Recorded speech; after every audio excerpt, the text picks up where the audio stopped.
Show of hands, how many of you watch Antiques Roadshow? Fabulous. I figured that's why you were all here. Thank you so much for coming out on this beautiful evening. I'm Jennifer Keller. For those of you who don't know me, I'm part of the programming team here at the Westport Library. And I'm so excited that Ken Gloss has come back to the Westport Library. He was here before the renovation when we were in the McManus room and everybody was sitting on top of each other. So now we can all be a little bit more spread out and enjoy the evening. This event is co-produced with the Westport Book Sales right across the street. If you haven't been there, you need to check it out. That's where all the books that are donated to the library are actually sold. So if you're looking for a book and you want to see if maybe you can get the eco-friendly version of a reused book, that's where you go. So without further ado, Ken is the owner of the Brattle Bookshop, one of this country's oldest antiquarian bookstores. He's also a member of several antiquarian bookseller associations, is a fellow of the Massachusetts Historical Society, as well as serving on the board of overseers of the U.S. Constitution Museum. I don't know how he has enough time for all of that and to come here, but we're super happy he is. And without further ado, I'm going to give you Ken, and save your questions for the end. We'll definitely have time for that.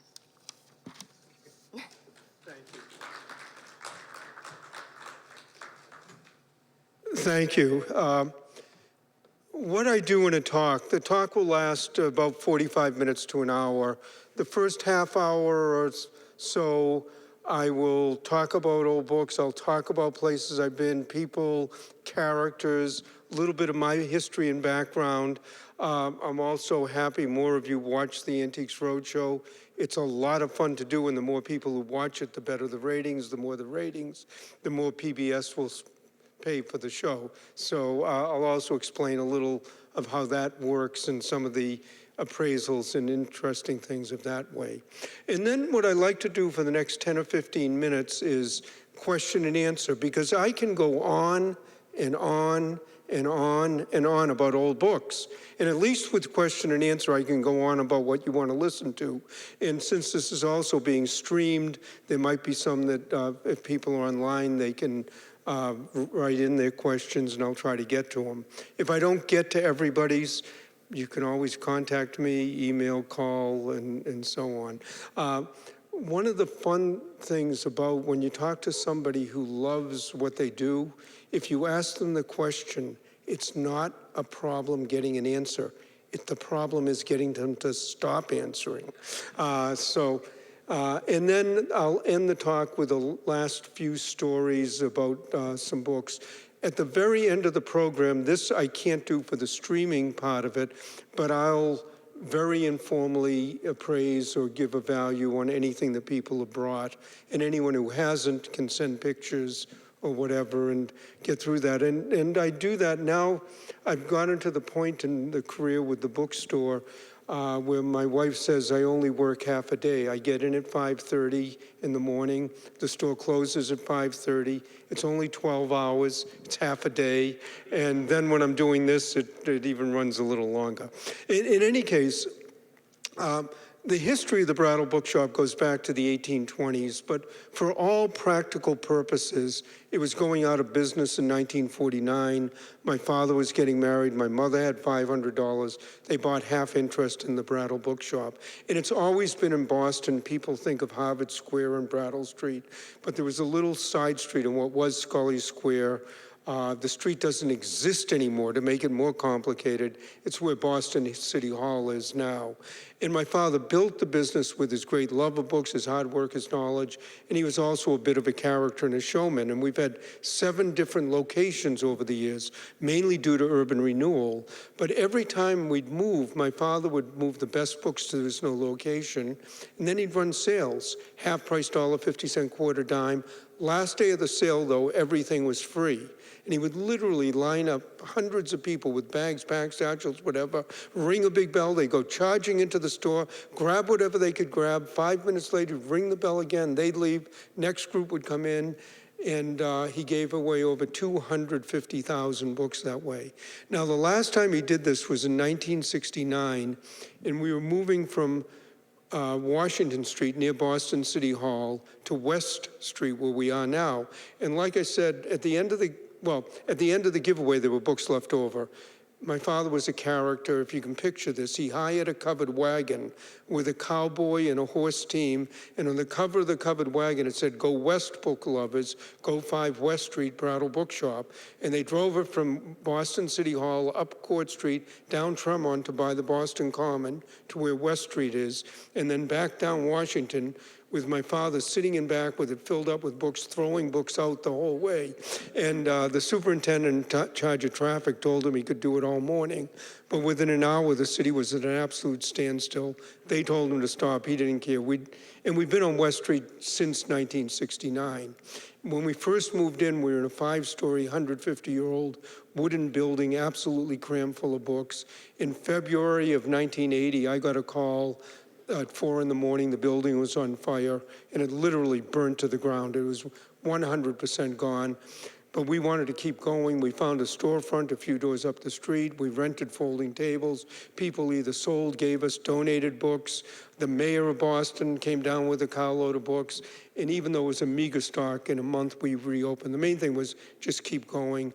4 years after that, we bought the building we're in now, and it's sort of the old Dickensian type of store. Outside stands at $1, 3 and 5, 2 floors of general used books, a 3rd floor with rare books, autographs, manuscripts, and so on. In that type of business, the large, old, general antiquarian bookstore is a dying business, particularly in the cities. And it's not dying because people don't like books, buy books, sell books, read books, but particularly in the cities, property value has gone so high, that rent has gone so high, that old bookstores, which are not the most efficiently run businesses in the world, one right after the other, have been going out of business. Now, like I say, we own our property, so I hope to do this for years to come. I have daughters who are in their 30s. I don't think they intend to come into it the way I did. And I've done this all my life. My parents say my first word was book. I don't know, maybe, I'm sure they were talking about them all the time. And then I worked after school in elementary school, junior high school, summers during college. I have a degree in chemistry from the University of Massachusetts. I was going to go to the University of Wisconsin for a doctorate, but in 1973, I needed a year off. My father's health wasn't that good. That year now is 50 years, and I don't regret for a minute that I'm doing this and not in a laboratory somewhere. And a lot of it is the people, the characters, the books you see, and I'll relate a few of those. And like I say, even the people who work for us. I remember when I first started taking over and my father was out, and this is a year or so in, we had just hired a new employee. I mean, he literally had worked for us for a few days. An older man came in, and he asked for an obscure author named Doniford Yates. I knew who Doniford Yates was. We went to the section, looked for, we didn't have any, at the time we had index cards of keeping track of who wanted what. I said to the man, "Do you want to leave your name?" He said no, but he checked back at another time. He left, and my new employee came up to me. He says, "Does that man come in here often?" And I said, "You know, I wasn't paying that much attention, but no, not that I can tell." He goes, "Oh, well, that was J.D. Salinger. I used to date his daughter." You know, and this same employee, so you never know who you're dealing with. And this same employee, it's one of the most memorable introductions that I had. Now, my wife likes to say that for a while the way she would phrase it is she worked for the Boston local professional basketball team. But she had 4 tickets to the Celtics, and we were going, and we said, "Hugh, do you want to go to the game?" And he said, "Yeah, but give me 2 tickets, I'll meet you there." We got to the game, he was sitting there with a woman. He goes, "I'd like you to meet my wife, Mickey. We're getting divorced tomorrow." What do you say? What do you say to an introduction like that? So it's not just the people who come in the store and what it is, but one of the great joys of the business is going out to houses and estates and never knowing what you're going to see and who you're going to meet and the people, the places, the characters. And one of the things I also point out to people is that the book business, people think of it, you sit down, you're talking about books, If you buy 1,000 books in a fifth floor walk-up in 95-degree weather, you've got to move 1,000 books out of a fifth floor walk-up in 95-degree weather. And one of the job qualifications is you can't have allergies to dust, mold, mildew, and whatever, because that we run into too. But in any case, the real fun, it's almost like being Jim Hawkins on Treasure Island, going out to houses and estates. I'll relate a few of those, and then I'll tell some more stories. But this was a number of years ago. I was out, I got back, Mrs. Fisher had called, she had some books. I called her up. She says, oh yes, my father died in Providence. He has 500 art reference books. We want to get the best price we can. We're inviting dealers down. Would you be interested? 500 art reference books at the time sounded like quite a good library. They lived on Benefit Street, which is up near Brown University. I got to the house. It was a large old colonial house. I got led through the house into a courtyard, into a garage. Second floor of the garage, they had 5,000 books. Well, it turned out her married name was Fisher. Her father's name was John Nicholas Brown. Family founded Brown University, one of the wealthier families in the country. And after 6 months, I bought about 80% of the books I wanted. I was happy, she was happy. And she said, my mother has a lot of books. Most are being given to the university, some are being sold at auction, but would you like to go to Newport to take a look at the books there? Well, their house in Newport was one of the mansions on the ocean. I mentioned this to my wife. She decided to come with me on this deal. And one of the fascinating parts about it was being in one of those mansions that was still being lived in by a family. And at one point, wandering from the basement to the attic, all on my own, without a tour guide saying, come here, go here, don't do this, that, but just wandering through the whole place. It was fascinating. Now, another time I got called to Newport to do an appraisal. Now, at groups like this, I do hundreds of free appraisals. My goal is that whenever you think of an old book, you think of me in the Brattle bookshop. I don't care if you think of 10 others, just as long as I'm one of the 10. And one of the ways I feel I can do that is by giving out as much free information as reasonable. But if you need a very formal written appraisal, I discuss a fee. Any case, another mansion in Newport, not as big as the Browns. This was the Perry family. Commodore Perry, Oliver Hazard Perry. And what they had was a whole stack of papers from the War of 1812. During the war, their family were privateers. Well, they're privateers if you're on our side. They're pirates if you're on the other side. It's all the way you look at it. But it was day-to-day accountings of the ships. They would sometimes realize tens of thousands of dollars from a captured ship. In 1812, that was an incredible amount of money. Then one day, one of the ships got into a battle. The ship got hit. The captain got hit. He lost his leg. 3 days later, there was a tiny entry at the bottom of a page, and it said, Captain, $5 bonus, loss of leg. And that was the last you heard of the captain. So the things are a little different. Now, when my father was still alive, and he died over 30 years ago, we got a call from a lady. She was very vague about her name, who she was, what she had, but it sounded like there might be something good. And she was fairly close. Even though we drive all over the Northeast New England, she was close. We got to the house, a little ranch, paint was peeling, weeds were growing. You sort of say, what's going to be here? She answered the door. She was quite elderly. We walk in, and there were just gorgeous antiques everywhere. Really, really beautiful items. Turned out she was originally from New England, but she had married the Prince of the Ukraine, the cousin of the Tsar of Russia. He had escaped just before the revolution. And she told story after story about being Russian nobility in Europe, all the court intrigues, all the goings on, how T.E. Shaw used to stay at their house all the time, how she didn't think he accidentally died on a motorcycle, and there's a lot more to it. T.E. Shaw, of course, was Lawrence of Arabia. And she went on and on and on with these wonderful stories. Turned out her books were lousy, but the stories were absolutely wonderful. And when we first got into the house, on a wall, she had 10 watercolors, probably this size, pastoral European scenes. I looked at them, I thought they were nice. The more she talked, the more I looked at them, the nicer I thought they were. And I finally said to her, those 10 watercolors, they're really nice. She turned around and said, oh yes, they're all Turners. So she had 10 original Turners, probably $1 million worth of painting. It was like, oh, so you never know what you're going to see in characters. As a matter of fact, speaking of characters, at one point we went to one of our customers' 100th birthday parties. Now, when you go to a man's 100th birthday party and he tells you he just got back from Barcelona, he's going to give a talk in Florida, and he's been asked to lecture in Tokyo. And I finally said to him, wait a minute, you're 100 years old. Isn't Tokyo a long way to go? And he said, well, when I used to work, it took me over 25 hours to get to Chicago. He says, I don't think Tokyo's a whole lot further than that nowadays. And here's a man who could tell you about one day sitting down to dinner with Henry Ford and Thomas Edison. And he said he was looking forward to this dinner and the learning and insight he was going to get. And he said he was excited. He got there a little bit early. 5 minutes later, Ford came in and sat next to him. 15 minutes later, Edison came in. Now, Edison was elderly. He had one of those big horns for hearing and sat opposite them. And the first thing he said was Ford turned to Edison and yelled, "My Tom, you look very good." And Edison turned to Ford and yelled, "It's the Carter's little liver pills." This man said all night long, all they did was yell about Carter's little liver pills. And he said next time he wanted to learn something, he went to the library. Now, I can go on and on with these stories, but I'll tell one more and then switch gears a little. We get hundreds of phone calls at the store, people wanting to know, do you have a book? Can you get a book? How hard is it to get the book? Does the book exist? Or how much is it worth? What's the value? And so on. Most of those questions, I and the people I work with, we can answer right off the top of our heads. Some are a little more involved, and occasionally you really have to do some research, but that can be fun too.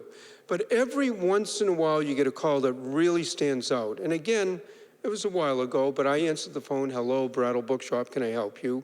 Lady, elderly, thick Irish brogue, and the first thing she says is, "President Kennedy slept with me." Now you have to admit that gets your attention. And she stopped and waited for it to sink in. And then she went on to explain that she had worked for the Kennedy family. And when he was 2 and 3 years old, he used to fall asleep in her arms. So he did sleep with her, but maybe not what you first think. And what she had was a whole series of handwritten letters from the president. Now, any presidential letter has value. Handwritten letters of 20th century presidents are particularly rare. She wanted to get an offer. I was skeptical, but I thought she'd be fun to meet. I went there. She was great. The letters were fabulous. I gave her what I thought was a tremendous offer, much as I suspected, though. There was no way she could sell these letters. They were part of her life. I left a note behind. As far as I know, her family still has them. Maybe someday I'll hear about them. One of the things that comes up a lot in when I do talks or when I'm just talking with people, people go, "Do you collect anything?" Or "What's the best thing you've ever had?" Or "What's the oldest thing?" Or "What's the rarest thing?" And I'll answer a few of those questions and then tell a little bit about Antiques Roadshow. I don't collect books per se. When I was growing up, my father would bring home 5, 6, 7 books a day. Do that for 30 or 40 years, and you can imagine what our house looked like. And he always meant to read a chapter, a page, a title, or an introduction or something, but they just accumulated. I tend to read a lot. I read books, about book collecting, about history. I read Stephen King, John Grisham, sports. And matter of fact, there's a book that John Grisham wrote called Camino Island, which is about book theft. Now, I have an signed, inscribed copy of it saying that I owe you a dinner and so on. I have not yet collected that dinner, although I do have his phone number, and if I'm ever in Charlottesville, I'm going to go up and knock on the door and hopefully get my dinner. But if you read Camino Island, there's a character in the book that, other than the name was changed, very well describes us. And what I got, other than being called a thief, what I really objected to was he said it was a failing business. And that bothered me way more than the other part. But if you read it, you'll see what I meant. And I have no idea where it came from, but it's still a good book. My wife had a collection of over 1,000 books on jazz. She sold it recently. We downsized, but she said, 10 years from now, I don't know whether everybody will remember who all these musicians are. And we had a customer who really wanted it. She still has a collection of about 20 copies of Anne Frank. She has a first edition. She has some very nice and illustrated editions. And that's something that a lot of people don't realize. You can collect one book. When I first started with my father, there was a customer, a really wonderful man. He had 3,000 copies of Walden. He had the first edition, the second edition, the third, in every single different binding, in every language, in every illustration, in every copy you can imagine. But he collected 3,000 copies of Walden. And actually, as a research collection, it's a great collection. And you can see how people viewed the book by looking at the illustrations, by looking at the bindings, by looking at the colors. People collect Alice in Wonderland, Christmas Carol.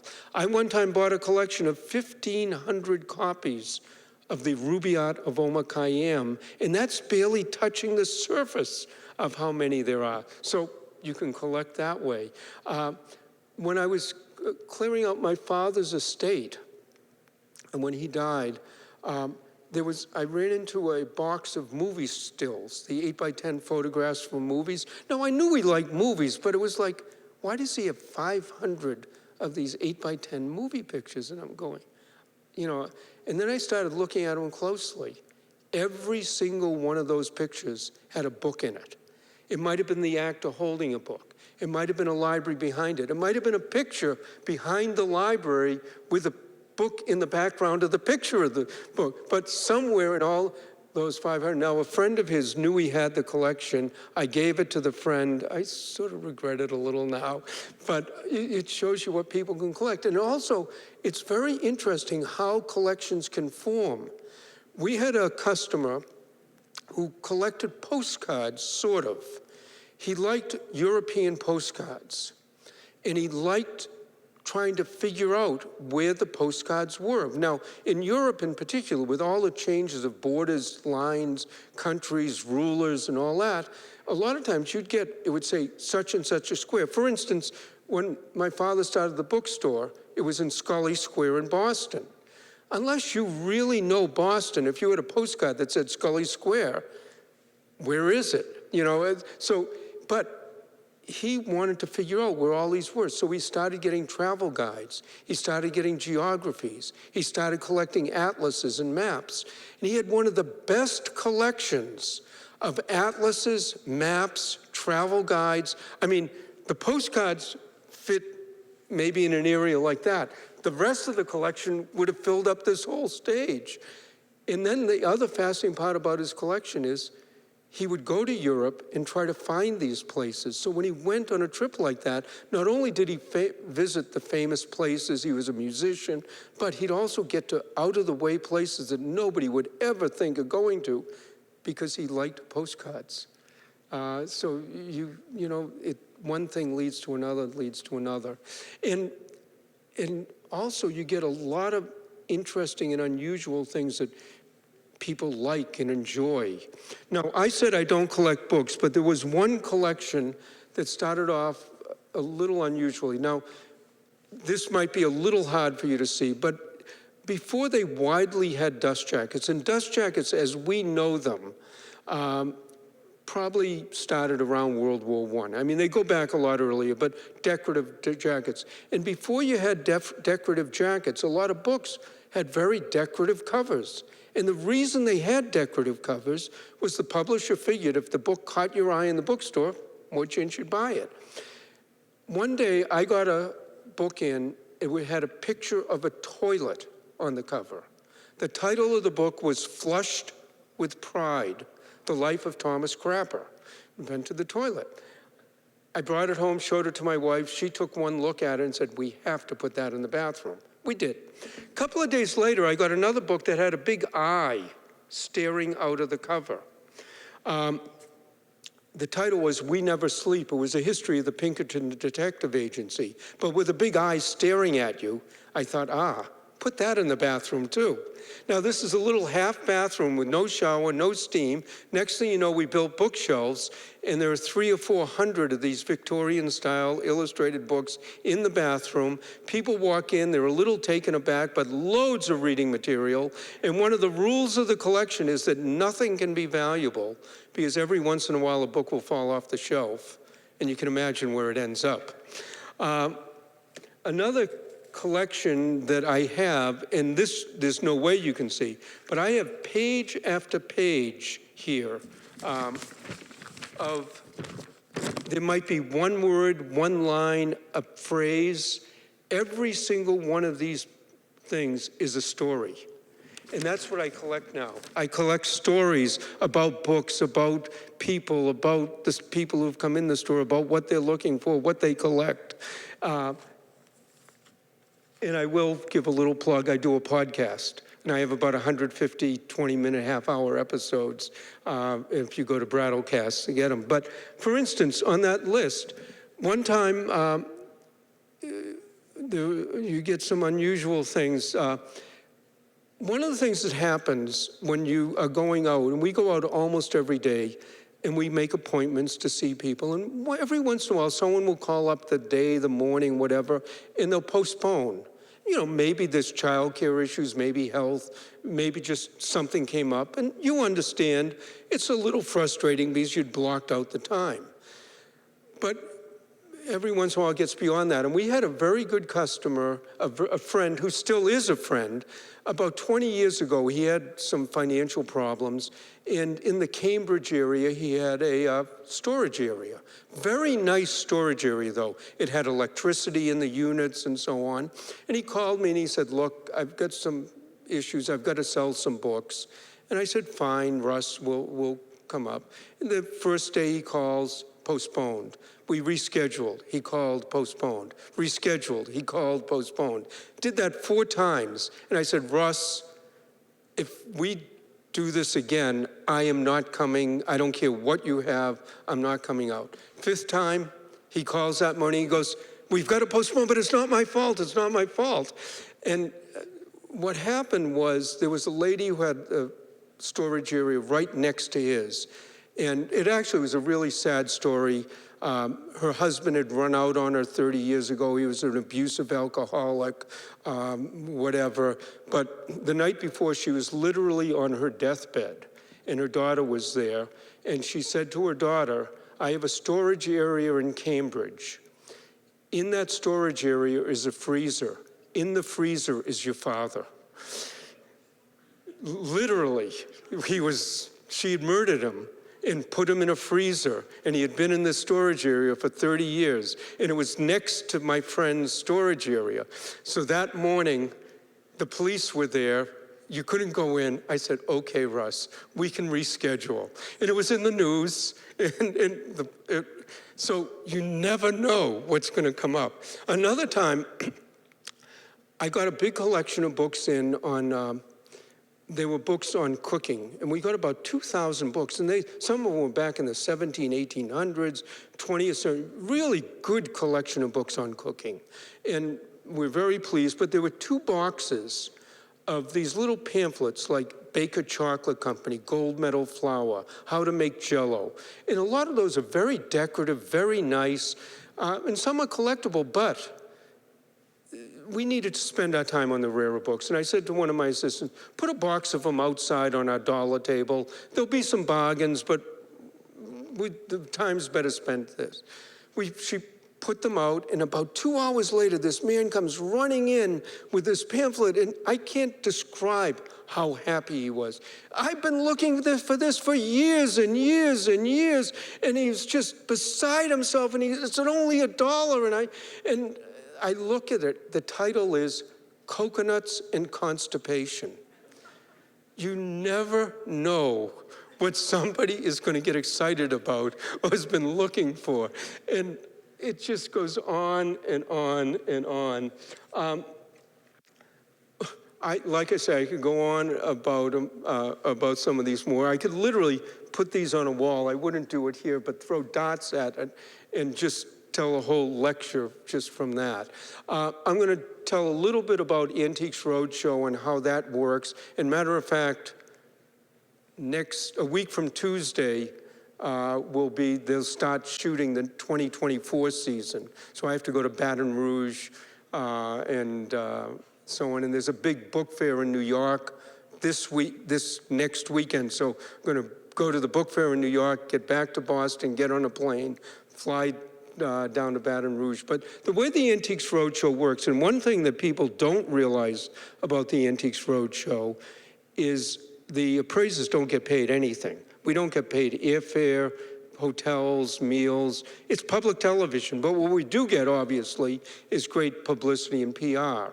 And one of the great things for me that I'm very fortunate about with the show is that I can usually go a little early, and my wife comes with me. And anywhere you go in this country, if you can spend a little bit of time and really look around, it's beautiful everywhere. I mean, why would you ever go to Fargo or Boise or Omaha? But they're all wonderful, and the people are great. Don't talk about politics and religion, but it's just wonderful. That's one of the great opportunities. One of the shows this year is in Alaska, and so we're going to make a 5 or 10 day trip to Alaska and drive around. But the way the show works is you go to, it used to be convention centers, now it's estates, museums, whatever. And you appraise on a day from 7 in the morning till 7 in the evening, sometimes, pretty much nonstop. 3,000 to 4,000 people come to a show. Each person brings 2 items, so 6,000 to 8,000 items come in. They tape about 100, some very short, some longer, and that makes up 3 hours of television. But on top of not getting paid, there is no guarantee that we're going to get on TV, unless somebody brings us something that's interesting, nice, and they don't know everything there is to know about it. And there are 3 book appraisers sitting next to the print appraisers, next to the posters, next to music, and so on. And the people who come to that show, you have to get a ticket through a lottery. And a lot of people drive long, long distances.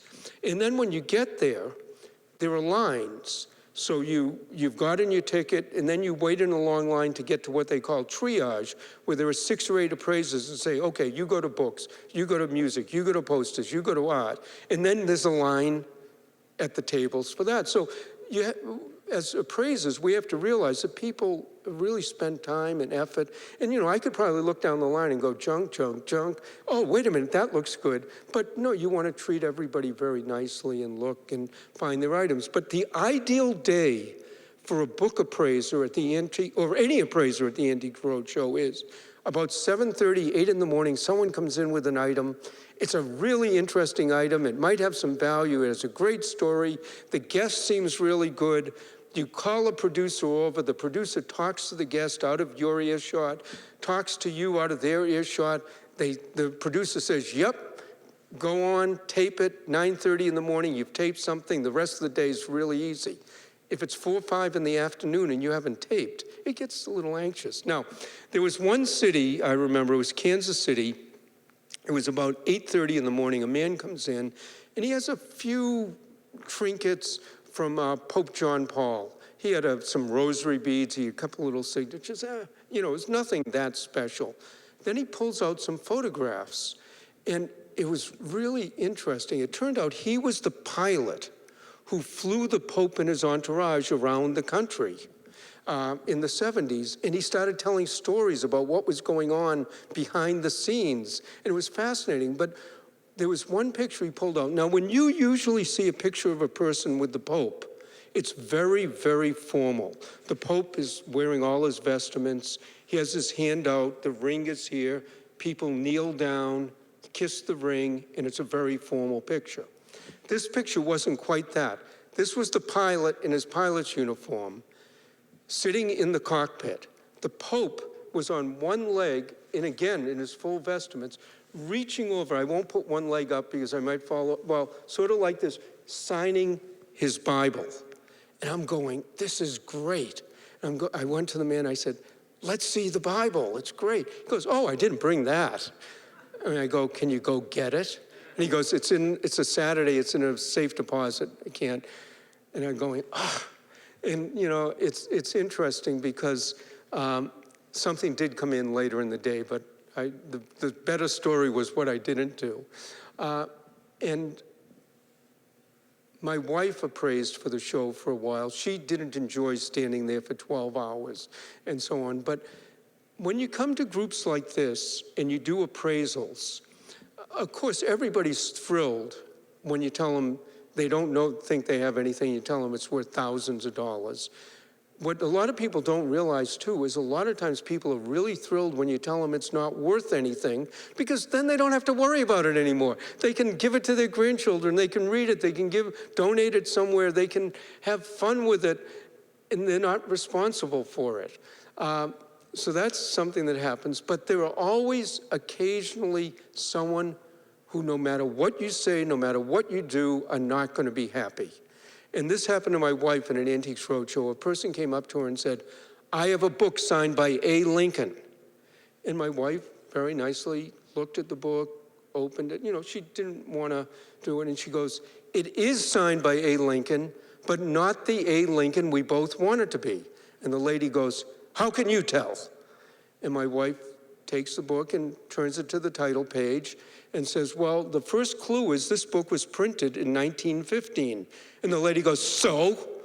And my wife says, "Well, when I was in school, I learned he was assassinated in 1865. Slammed the book shut and said, "You don't know what you're talking about," and left. And, you know, it's interesting because that's obviously a very extreme example, but a lot of times you'll get something that's sort of on the edge, and you almost have to be very careful about not convincing yourself that it's what you want it to be, even if it isn't. And many times that's a good reason to get a second opinion, or sometimes I'll call a colleague or send them a picture and say, "Could you double check this for me?" Because it happens to everybody. Now, some of the things that I've had that I like, and I'll tell a few stories about some things I've handled, and then I'll open it up to questions. I got a call from a museum once, and they were just loaning one item to another museum, and they needed an insurance value. And they told me what it was, and I'm a member of the museum, and I said, "Look, I'll do it for free, but I don't want to do it from your website. I don't want to do it from a copy. I want to see the original." They said, "No problem," made an appointment, came in. A 4-page handwritten account of Paul Revere's ride by Paul Revere. So I'm sitting there holding what Paul Revere wrote about his ride a week after I mean, the fact that something like that exists is amazing, but to be able to hold and touch it. Another time, my manager and I got called to a museum, and they brought us down the basement. They didn't say anything. There was just a plain folding table. There were a couple of documents on the table, the Bill of Rights, the Pilgrim Charter, and there was a printed copy of the Declaration of Independence. It was a year later. It was the first one to ever have the names on it. It was printed in Baltimore by a woman, but at the top, in ink, it was written, "This is a true and authentic copy, signed John Hancock." And I have to admit, I put my little finger on each one. And this was the Massachusetts State Archives, but it was next to the Kennedy Library. There's the State Archives, and these are all there. And they had to send them out for restoration. When they sent them to the restorer, which was about 20 miles away and was up Route 93, the state police literally shut down the highway in a motorcade because they didn't want any other vehicles on the highway when they were going there. One other item that I got called, and like I say, I majored in science and I really like it, and I like scientific books. I got called to a university in the Boston area. They had a first edition of Isaac Newton's Principia Mathematica, which is in and of itself a $1 million book. This was Isaac Newton's copy with his notes in the margin. I got to touch and hold it. I mean, even though I deal with this, it still sends a chill up your spine. Isaac Newton held this, put extra notes in it. The book is now in the Huntington Library in Pasadena. And I was there a few years ago, and I went up and looked at the case and go, I held that book. In any case, I can go on and on and on. I do have a couple of stories I'll end with, but why don't I see if there are some questions or if there are any online? And quite honestly, anything you ask me, I can go off on a tangent. And if you have any questions, please come here to the microphone so everybody can hear what you're asking. Thank you.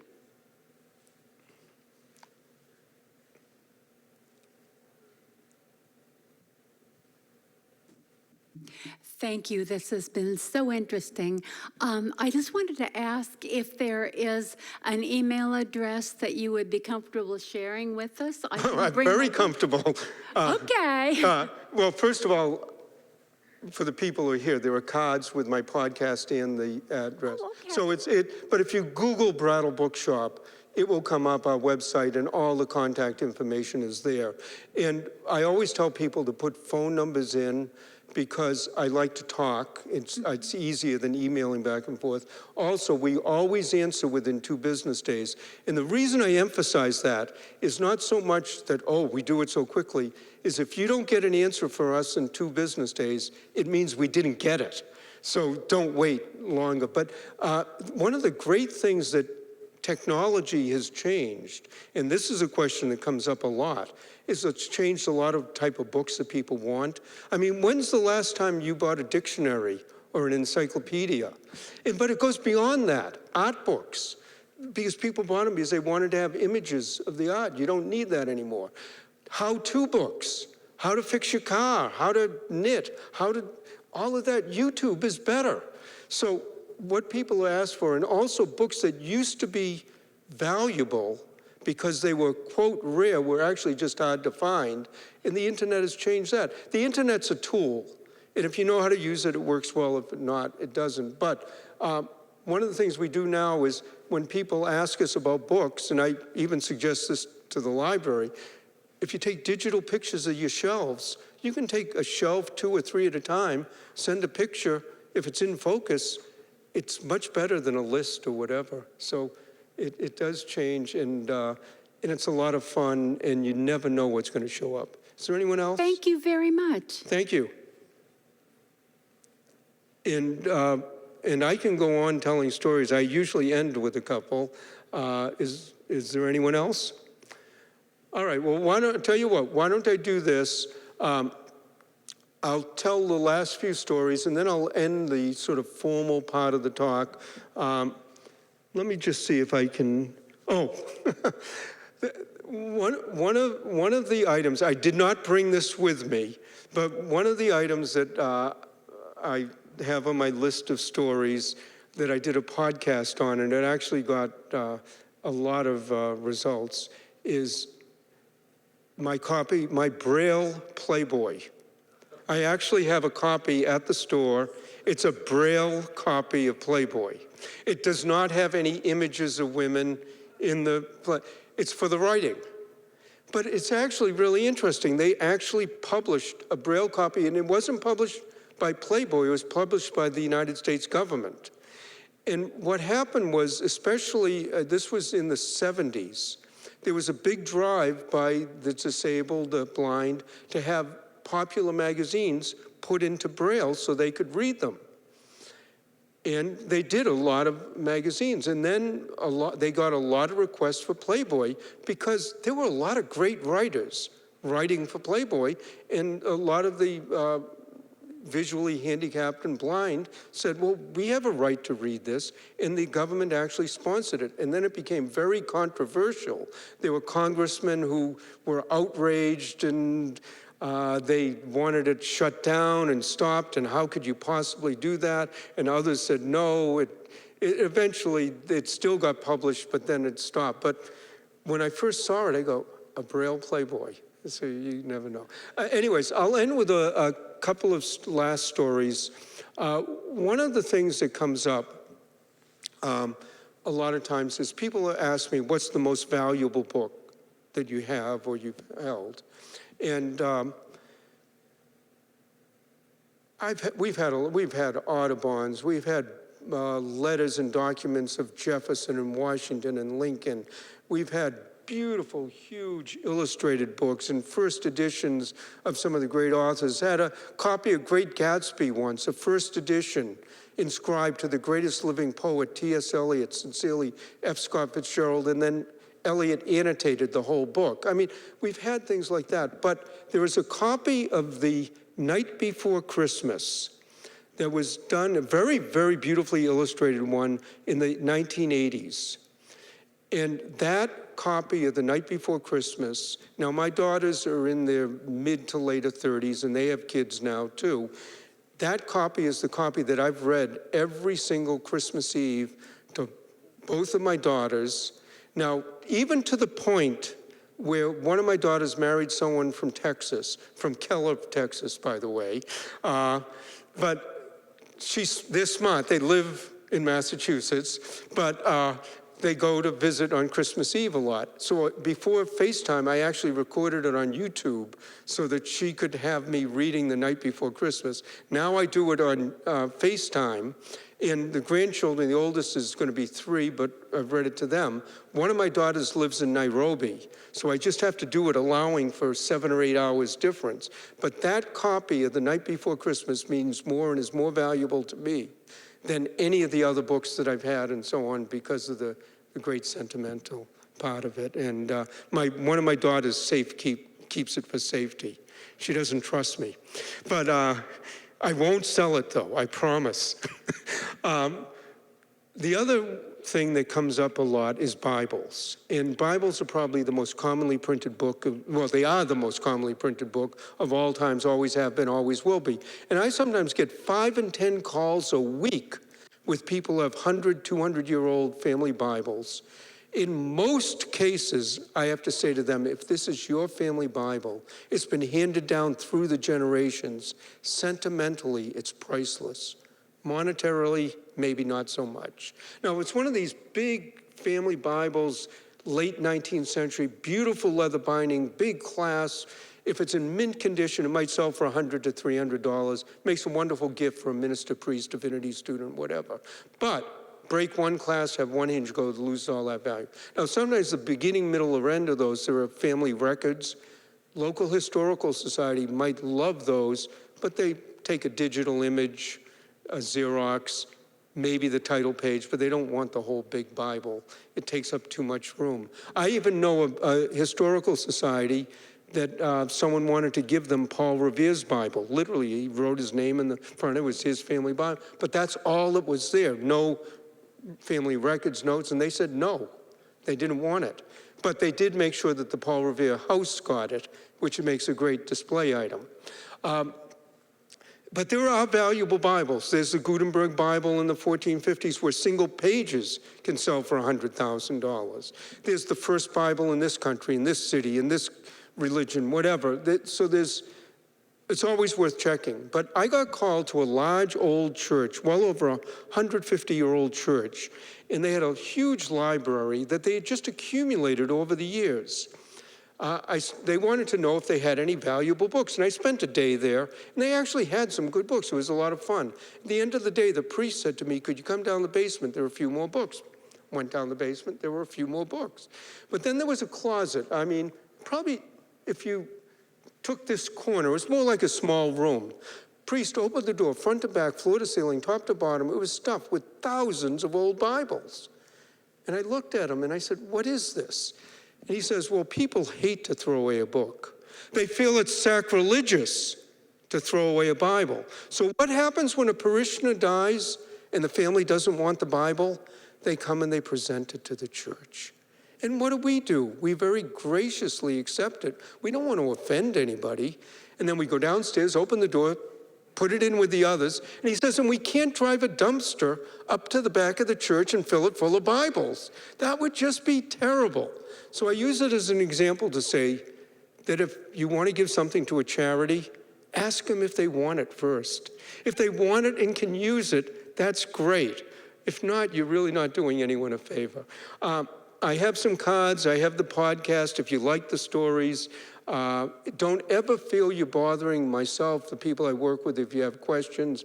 We'd rather have 100 people call with nothing special than to have the next person say, I just threw away a whatever. So thank you very much. And then at the end here, I'll answer any other questions or look at any books. I'll just do it very quickly and not to the whole audience. Thank you so much, Ken. Can we give him a round of applause, please? Thank you very much, and I appreciate it. Thank you for inviting me. Thank Thank you so much, Ken. If you could all just wait in your seats while Ken comes down off the stage, that would be safest way to do this. And we'll turn the lights back up so you can actually see what they've... That might help. Yeah. But also, too, if anyone wants to listen over my shoulder what I'm saying, that's fine. But I'm going to do it quickly. I want to get home. Thank you.